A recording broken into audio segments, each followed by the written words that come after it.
Assalamualaikum teman-teman. Assalamualaikum juga buat Bapak Ibu Dewan Juri yang bijaksana. Kenalkan, nama saya Ayla Nahda Pramita. Ayla dari UPT SD Negeri 010 Abojaya, Kecamatan Bangkinang. Pada kesempatan yang berbahagia ini, Ayla ingin berbagi sebuah dongeng dari negeri Kampar buat teman-teman semua. Mau dengar tidak? Mau? Oke, kita simak bersama. Dongeng ini berjudul Si Lancang. Sudah pernah dengar? Oke, yang belum kita simak bersama. Yang sudah, kita ambil hikmahnya kembali ya. Judulnya Si Lancang. Pengarangnya adalah Sabrur R. Sunardi. Buku ini diterbitkan pada tahun 2005 oleh Adicita Karya Nusa. Begini ceritanya. Konon, pada zaman dahulu kala, hiduplah seorang wanita miskin dengan anak laki-lakinya yang bernama Si Lancang. Mereka berdua tinggal di sebuah gubuk reot di sebuah negeri bernama Kampar. Ayah Si Lancang sudah lama meninggal dunia. Emak Lancang bekerja menggarap ladang orang lain, sedangkan Si Lancang mengembalakan ternak tetangganya. Pada suatu hari, Si Lancang betul-betul mengalami puncak kejenuhan. Ia sudah bosan hidup miskin. Ia ingin bekerja dan mengumpulkan uang yang banyak agar kelak menjadi orang kaya. Akhirnya, dia pun meminta izin emaknya untuk pergi merantau ke negeri orang.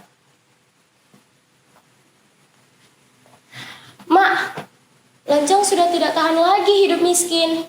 Lancang ingin pergi merantau, Mak. Boleh ya, Mak, Lancang merantau?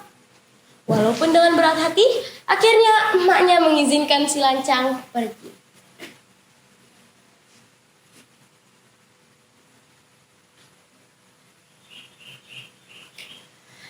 Baiklah, Nak, kau boleh pergi. Tapi jangan lupakan emakmu ini ya, Nak. Jika kelak kau sudah menjadi orang kaya, cepatlah pulang, Nak.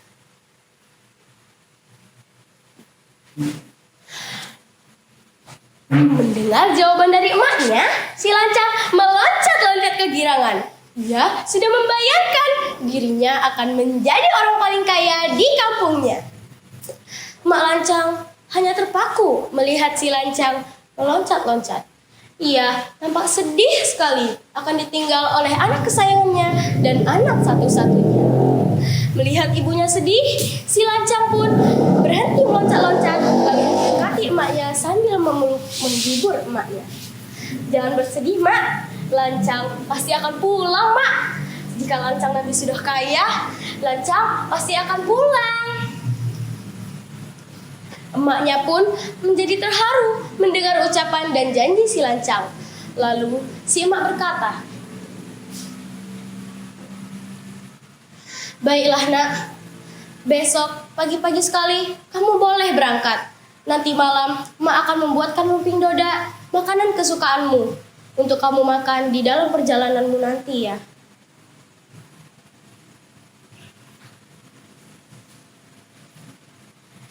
Keesokan harinya, Si Lancang pergi meninggalkan kampung halamannya. Bertahun-tahun sudah Si Lancang di perantauan, akhirnya dia pun menjadi orang yang kaya. Dia memiliki berpuluh-puluh kapal dagang dan beratusan anak buah, serta istri-istri yang cantik-cantik, dan semua berasal dari keluarga yang kaya. Sementara itu, nun jauh di kampung halamannya, emak Si Lancang masih hidup dalam kemiskinan seorang diri. Suatu hari, Si Lancang berkata kepada istri-istrinya bahwa dia akan mengajak mereka berlayar ke negeri Andalas. Istri-istrinya pun sangat senang. "Kakanda, bolehkah kami membawa perbekalan yang banyak?" tanya seorang istri Si Lancang. "Iya, Kakanda, kami hendak berpesta pora di atas kapal," tambah istri Lancang yang lainnya. Si Lancang pun mengabulkan permintaan istri-istrinya tersebut. "Wahai istri-istriku, bawalah perbekalan sesuka kalian." Mereka pun membawa segala macam perbekalan, mulai dari makanan hingga alat musik untuk berpesta di atas kapal. Mereka juga membawa kain sutra dan aneka perhiasan emas dan perak Kekayaan dan kemewahan si Lancang tampak oleh semua orang. Mulailah mereka berlayar ke negeri Andalas.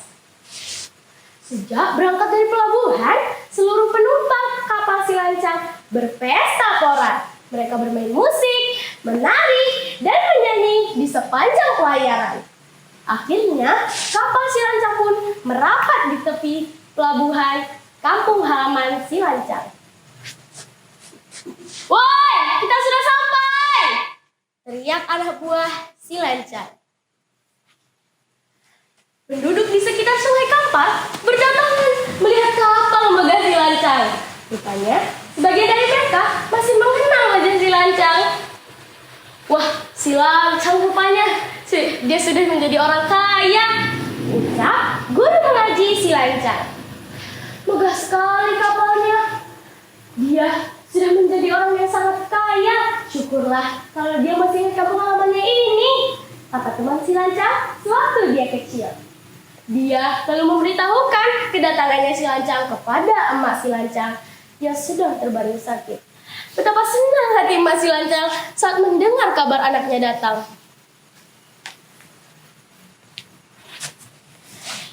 "Oh, akhirnya pulang juga anakku, si Lancang." Dengan perasaan terharu, ia bergegas bangkit, tak peduli meski sedang sakit. Dengan pakaian yang sudah compang-camping, dia berjalan tertatih-tatih untuk menyambut anak satu-satunya di pelabuhan.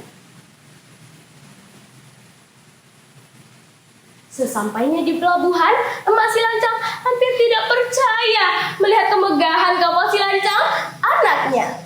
Dia tidak sabar lagi ingin berjumpa dengan anak satu-satunya itu. Dia mencoba naik ke geladak kapal itu. Dengan tiba-tiba, anak buah si Lancang menghalanginya. "Hai perempuan jelek, jangan naik ke kapal ini. Pergi dari sini." "Tapi aku adalah emaknya si Lancang," jelas perempuan tua itu. Mengetahui kegaduhan di atas kapal, tiba-tiba si Lancang yang diiringi oleh istri-istrinya tiba-tiba muncul. Dia merasa malu jika istri-istrinya mengetahui bahwa wanita tua dan miskin itu adalah emaknya. Kemudian dia berkata, "Bohong, dia bukan emakku.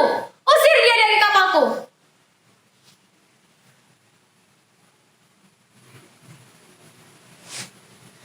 "Oh Lancang, anakku, aku ini emakmu nak.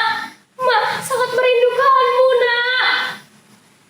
Mendengar rintihan wanita tua renta itu, dengan congkaknya si Lancang menepis, lalu berkata, "Mana mungkin aku mempunyai emak yang tua seperti kamu. Kelasi, usir perempuan gila itu dari kapalku." Anak buah si Lancang mengusir emak si Lancang dengan kasar. Dia didorong hingga terjatuh. Sayang sekali emak si Lancang. Sudah tua, sakit-sakitan pula. Sungguh malang nasibnya. Dengan hati sedih, wanita tua itu pulang ke gubuknya. Di sepanjang jalan, ia menangis. Dia tidak menyangka anaknya akan tega berbuat seperti itu kepadanya. Sesampainya di rumah, wanita malang itu mengambil lesung dan nyiru pusaka.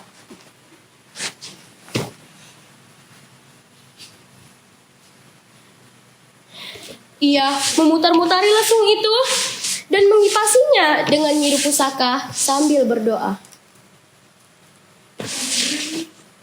"Ya Tuhanku, si Lancang anakku sudah kulahirkan, sudah kubesarkan dengan air susuku.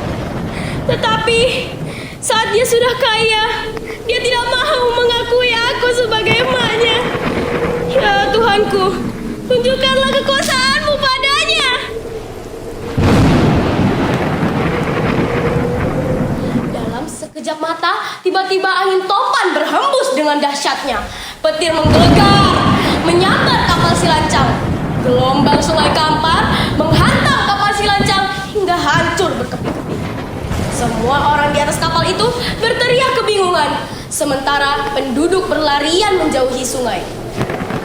Si Lancang pun menjadi panik. "Emak, ini si Lancang anakku, Mak. Si Lancang pulang, Mak." Terdengar sayup-sayup teriakan si lancang di tengah topan dan badai. Namun, malapetaka tidak dapat dielakkan lagi. Si lancang dan seluruh anak buah kapal dan istri-istrinya itu tenggelam bersama kapal megah itu. Barang-barang yang ada di kapal si lancang berhamburan di hempas badai. Kain sutra yang dibawa si lancang melayang-layang. Kain itu lalu berlipat dan bertumpuk menjadi negeri lipat kain yang terletak di kampar kiri. Sebuah gong terlempar dan jatuh dan menjadi sungai Ogong di kampar kanan. Sebuah tembikar pecah dan melayang menjadi pasubilah di dekat danau lancang. Di danau itulah tiang bendera kapal si lancang tegak tersisa. Tempat-tempat itu masih ada sampai saat ini di negeri Kampar. Bila sekali waktu tiang bendera kapal si lancang itu tiba-tiba muncul ke permukaan, itulah tanda akan terjadi banjir di Sungai Kampar. Banjir itulah konon merupakan air mata si lancang yang menyesali perbuatannya karena durhaka kepada emaknya. Nah, jadi begitu ceritanya teman-teman. Apa hikmah yang dapat kita ambil? Iya, bahwa kita sebagai anak jangan dibutakan oleh sifat syaitan, yaitu sombong dan angkuh. Apalagi sampai durhaka pada orang tua kita. Ingat bahwa ibu kita adalah orang yang melahirkan kita ke dunia ini. Bagaimanapun kondisi dan keadaan orang tua kita wajib menaruh rasa hormat dan memuliakannya. Yuk kita muliakan ibunda kita, karena doa ibu akan dapat membawa kita pada kejayaan dunia dan akhirat. Nah, demikian dongeng si lancang, semoga dapat kita petik hikmahnya ya. Di mana letak jelaga? Jelaga terletak pada sumbu.